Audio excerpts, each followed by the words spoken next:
Il demande que vous essayez.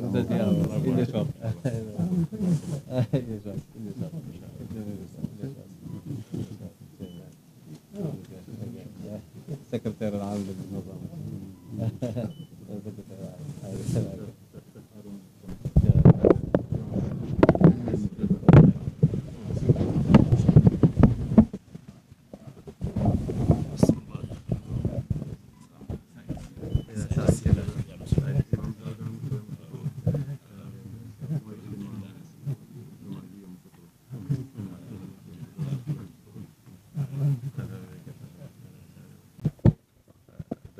سأبدأ بالعربية وأتم بالفرنسية حتى يفهم الجميع. تلقينا الدعوة الشريفة من فضيلة الخليفة وجئنا، تشرفنا كثيرا لأنه أرسل إلينا أحد أبنائه ليأتينا على الدعوة، وجئنا لاستجابة. جئنا كأبناء يطلبون الدعاء والتوجيه والنصيحة من الأب والخليفة. نشكر وتشرفنا كثير، نشكر فضيلة الخليفة على دعوتنا، وإن شاء الله أنا اليوم شيخ الأئمة في كوت ديفوار، رئيس المجلس الأعلى للأئمة والمساجد والشؤون الإسلامية، وتحت رعاية هذا المجلس والأعداء، عدد الأعداء أعداء الأئمة 20,000 إمام، والمساجد تقريبا 8,000 مسجد في جميع أنحاء البلد حتى يستفيد الجميع. سأقف هنا بالعربية وأواصل بالفرنسية. Nous avons dit que l'éminence Khalifa a demandé les nouvelles.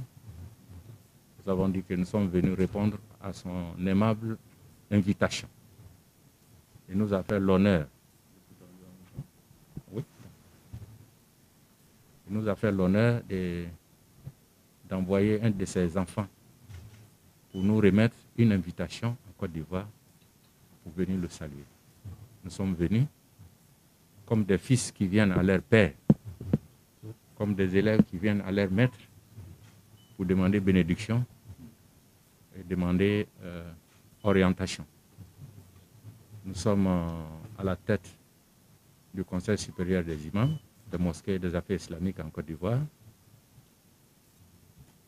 Dans le Conseil des imams, dans le COSIM, nous avons environ 20 000 imams et plus de 8 000 mosquées que le Conseil supervise en Côte d'Ivoire. Notre organisation, le COSIM, est une sorte de fédération. Dans le COSIM, vous avez tous les tarifs. Vous avez toutes les écoles, toutes les tendances islamiques se retrouvent pour coordonner les activités de l'islam. Après, chaque imam, quand il rentre dans sa mosquée, chacun est autonome.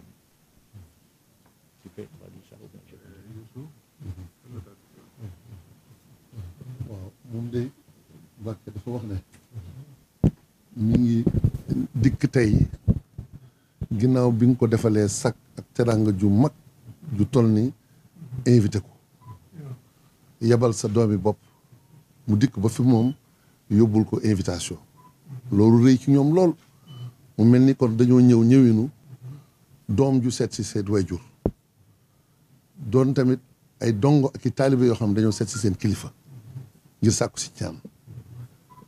ñoom nag nee nañu dañoo doon benn fédération boo xam ne l'islam gépp gi nekk ci Côte d'Ivoire dafa nosu ñoom ñu jiite ko ñoom ñi COSIP bi moom mii moo leen jiite waaye ñoom fa mel ni dajale nañu loo xam ne ci ay imam yoo xam ne bari nañu ba toll ci limu juróom-ñetti ñaar fukki junni imam yoo xam ne biñ ko xoolee tamit nekk nañ ci lu tolloog juróom-ñetti junni ay jàkk ci biir réew ma nee nañ nag ay mazahib yëpp nag am na ci dafa mel ni jullit ñi ñoo booloo nga xam ne kenn ku ci ne tariqa boo mën a ne wala tamit mazahib boo mën a nekkit ñoom ñëpp dañoo dojale seen bopp nekk ci kilifteefu li nga xam ne moom mooy COSIM waaye nee ne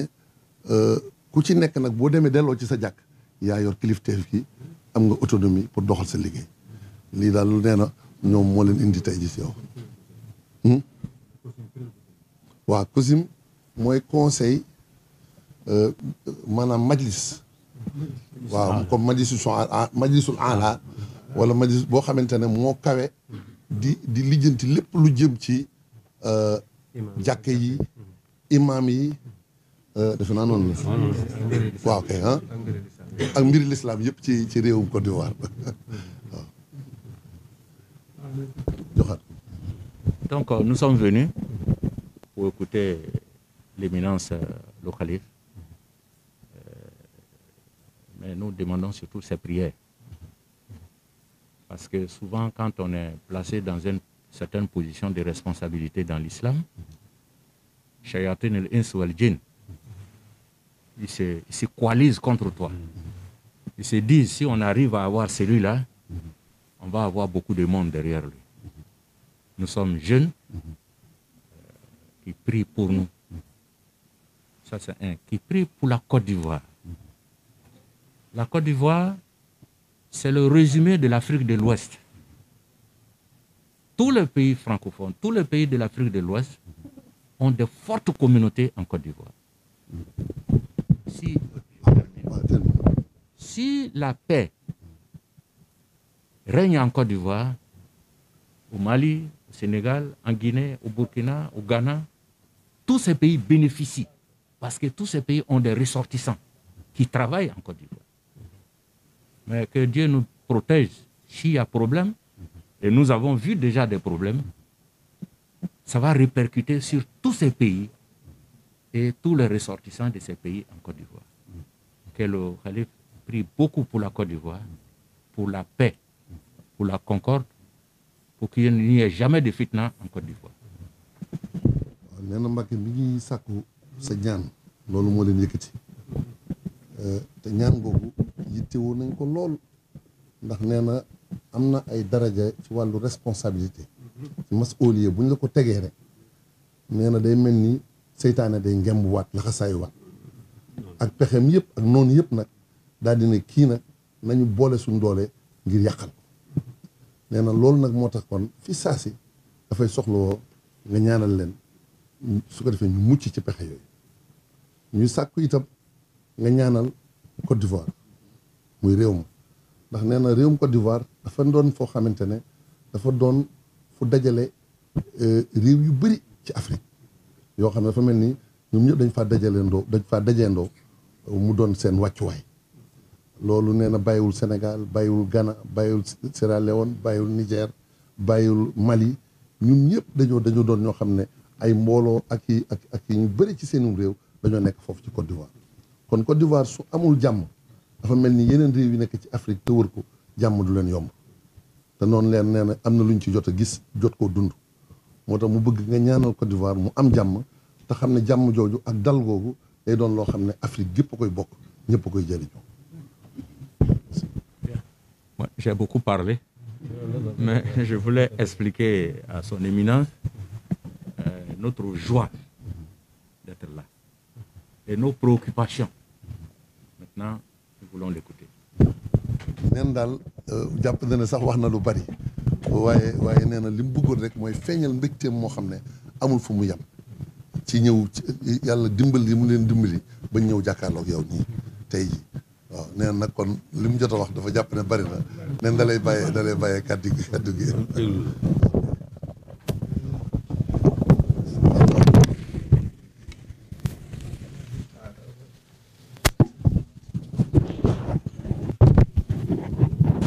vous adresse salutation respectueuse.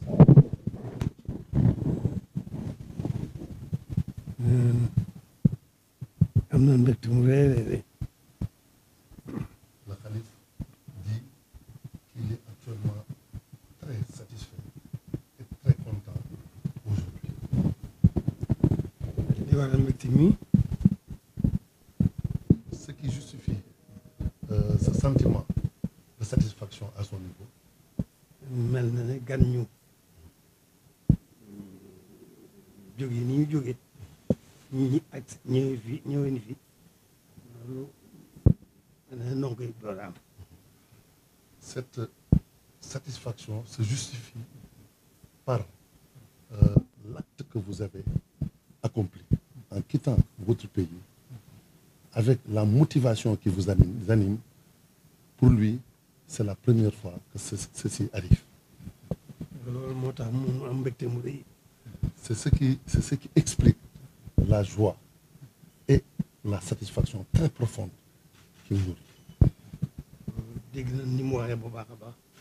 Il dit qu'il vous a très bien suivi. Il a bien écouté ce que vous avez dit. loolu dafa mel ne ndamal l'islam rek la. Et ça ne fait que refléter ou manifester la victoire éclatante de l'islam. loolu moo tax mu am mbégte mu rëy te am dolli ko yaakaar ju rëy. C'est ce qui fait qu'il est aujourd'hui fortement réjoui. Et actuellement, son espoir ne fait que se raffermir. nes bu mu wax ne def nañ ko ci te Côte d'Ivoire loolu fa tabarakallahu lu rëy ci l'islam lu am njëriñ ci l'islam la. Car il dit la façon dont l'islam est bien coordonné et bien administré en Côte d'Ivoire, ça, c'est un acquis considérable en faveur de l'islam. moo tax kon noonu kon noo ngi leen donc nuyu mbooloo mu baax mi mu àndal bu baax ay imma yi mu àndal. C'est ce qui fait qu'il vous renouvelle ces salutations très distinguées, ainsi qu'à toutes les autorités qui représentent des assemblées différentes. Donc il ne fait que renouveler ces salutations à votre tour. am na li leen yëkkati bu baax a baax. Il sait ce qui motive votre venue ici à Touba aujourd'hui. ne loolu liggéey l'islam la. Il sait que c'est mû par une ambition de travailler pour la cause de l'islam. loolu moo tax mu am mbégte mu rëy. C'est ce qui explique la joie et la satisfaction qu'il ressent. suñu xol sedd na bu baax. ci taxawaay bi nga xam ne jóge Côte d'Ivoire bu ñëw ngir l'islam noonu leen ci sant bu baax a baax a baax leen ci gërëm. Donc il vous témoigne sa satisfaction et vous félicite pour l'action sublime que vous avez accomplie en faveur de l'islam. Ce déplacement que vous avez fait depuis la Côte d'Ivoire jusqu'à ici. loolu dafa mel ne rek dañu ñëw gën soññu ci l'islam gën a mën a jugaat bu baax a baax parce que liggéey l'islam. C'est comme si vous étiez venu pour nous exhorter encore davantage afin que nous puissions redoubler d'efforts pour travailler pour la cause de l'islam ici. kon moom dafa mel ne ñoom dañoo yëg Cheikh Ahmadou mel ne dañoo yëg ni ko fi taxoon a ñëw mu nekk ci ba ni mu wujjee borom. C'est comme si vous étiez très au fait de ce qui était la base ou les fondements du travail, de la cause que défendait Cheikh Ahmadou Bamba. Toute sa vie durant, c'est pourquoi il a travaillé, il a œuvré jusqu'à son retour à son Seigneur. kon nag ñu xam ne fii ci jotaay bi tey ñoo ngi fas yéene gën a feddali wala l'islam ñu seq. Donc, vous êtes venu donc raffermir et consolider les liens fraternels islamiques qui nous unissent. ñu fas yéene ci suñu kanam itam ñu gën cee am yitte bu baax a baax gën a sàmm suñu wëllëre bi dox suñu diggante mu wëllëre l'islam.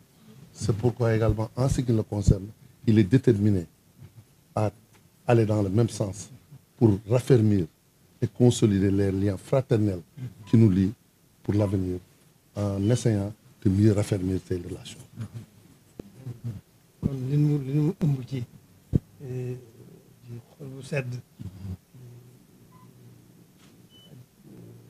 mbégte mu rëy mun na ko sax da koy seeral suñu borom bi nga xam ne mooy borom lépp. Il dit également ce qu'il ressent comme satisfaction et comme témoignage de reconnaissance, il ne peut même pas l'exprimer par lui-même. Il ne fait que le témoigner de façon très sincère vis-à-vis de son Seigneur, afin qu'il l'agrée, cet axe. kon daal li nekk li fi mbégte mi mu am daal mën na ko wax ci sunu laaj waxtu bi jot na waaye li ñu ëmb ci yiw boo xam ne amee nañ leen ko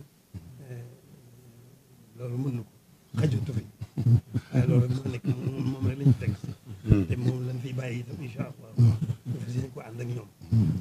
Il dit également qu'avec l'exiguïté du moment, surtout avec la prière, il sait que nous sommes indigents à vous exprimer convenablement le sentiment qu'il ressent en termes de satisfaction.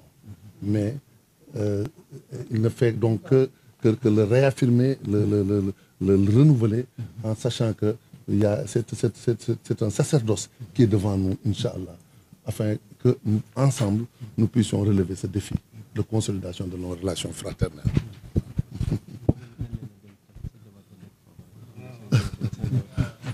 gannaaw loolu itam nag yëg nañu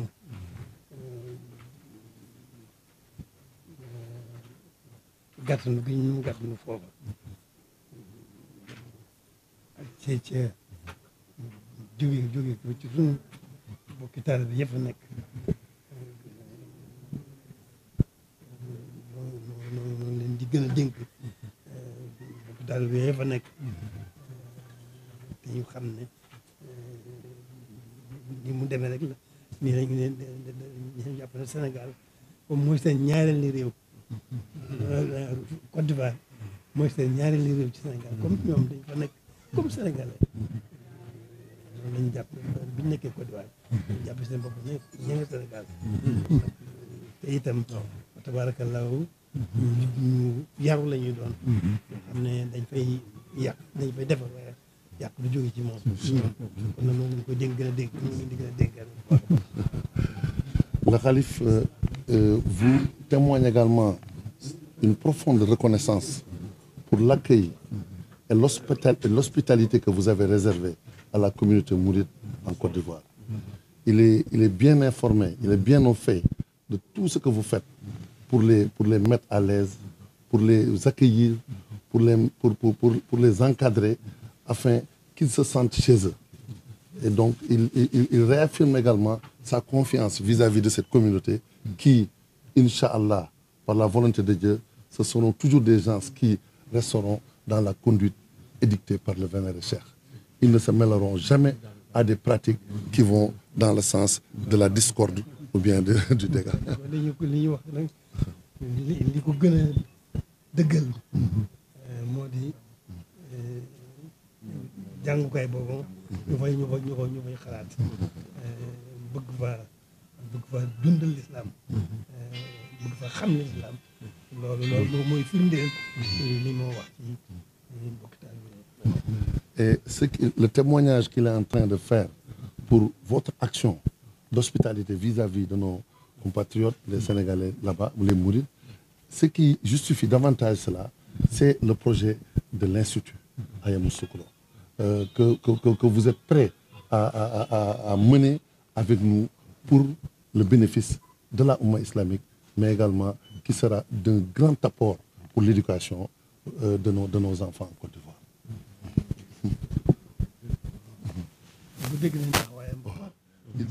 Il dit qu'il est bien au fait, et bien informé de votre position et de ce que vous avez fait comme action pour faciliter toute cette œuvre qui est en train d'être édifiée en Côte d'Ivoire. Donc il vous renouvelle ses remerciements les plus profonds.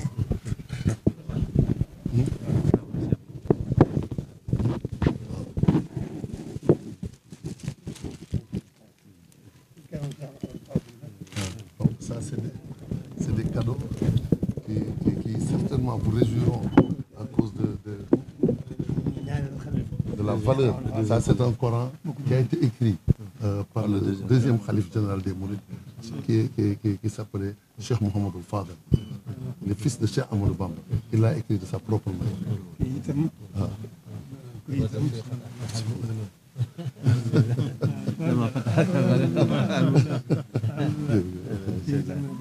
mooy Sëriñ Cheikh Khadim. Sëriñ Cheikh Amadou Bachir moo ko bind. Cheikh Mamadou Bachir, le fils de Cheikh Amadou Bamba. Il est le frère de notre vénérable Cheikh Mamadou Moustapha.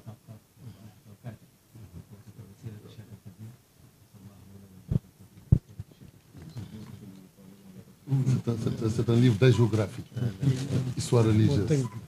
itam xam-xam diine yi nga xam ne Sëriñ Tuubaa jëkk na ko def ngir bokki taalib yi ak islam bépp.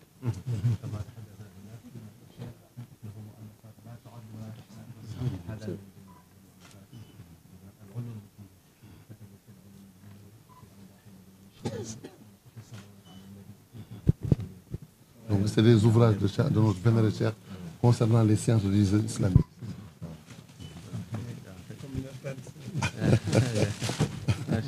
Ça, c'est des cadeaux qui ne font que témoigner de l'agrément et de la satisfaction très profonde de notre vénéré Khalife.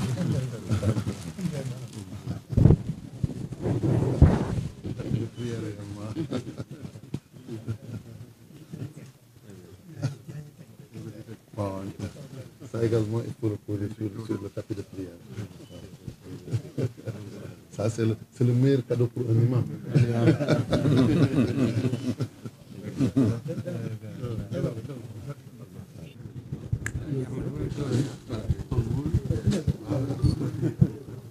ñoom nag am na ay cadeaux yu ñu la indil nag ñoom tamit yoo xam naa ne la muy firi foofu ci ñoom lu rëy la. mooy li muy seen problème.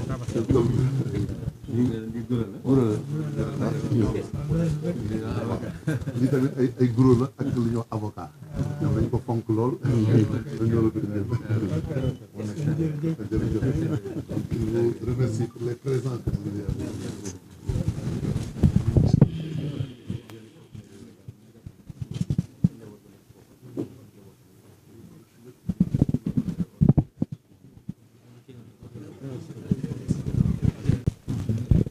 sori ci moom sax ci sa jëmm ji Mbacké.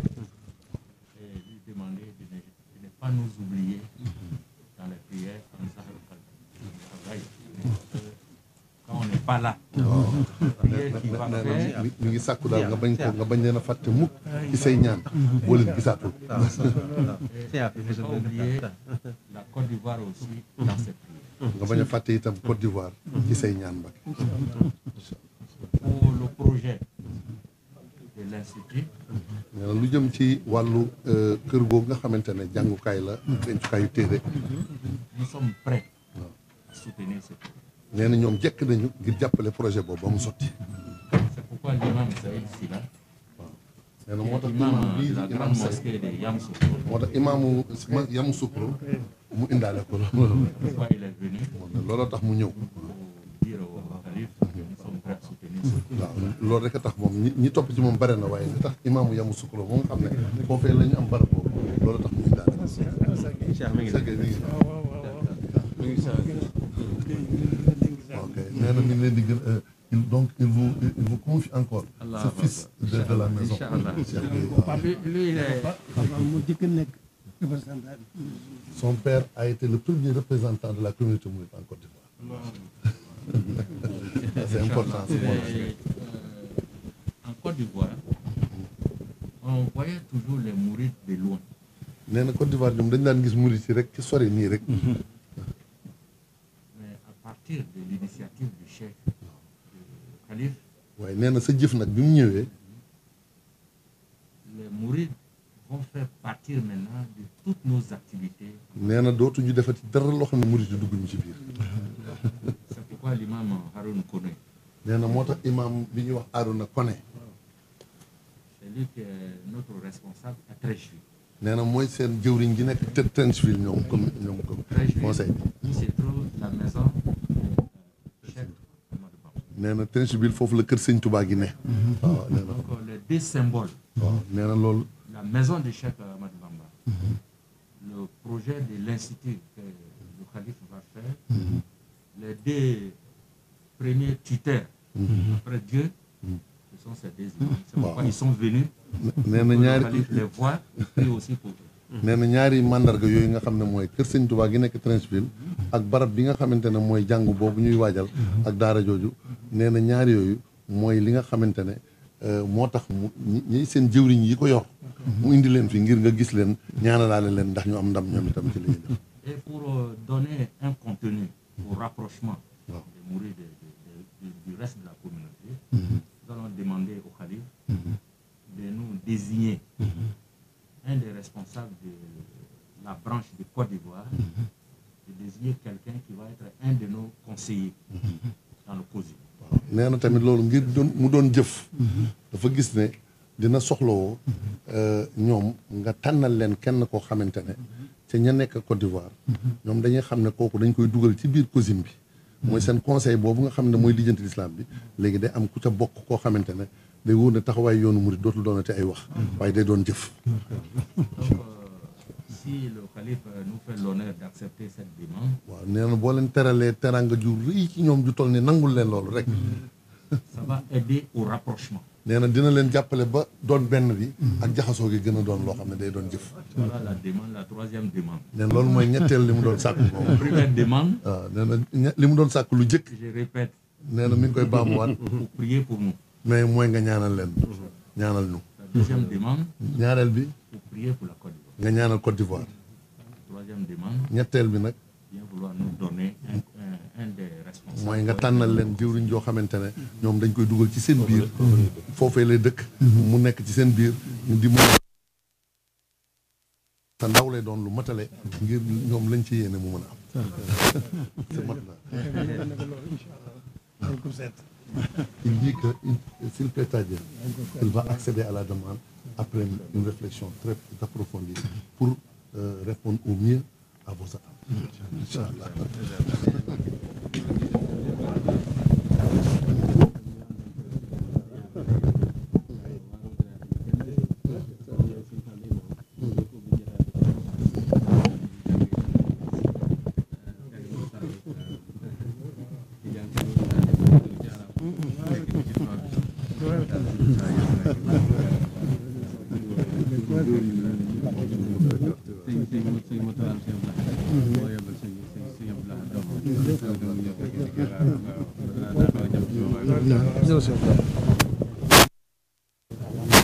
Jumaa ji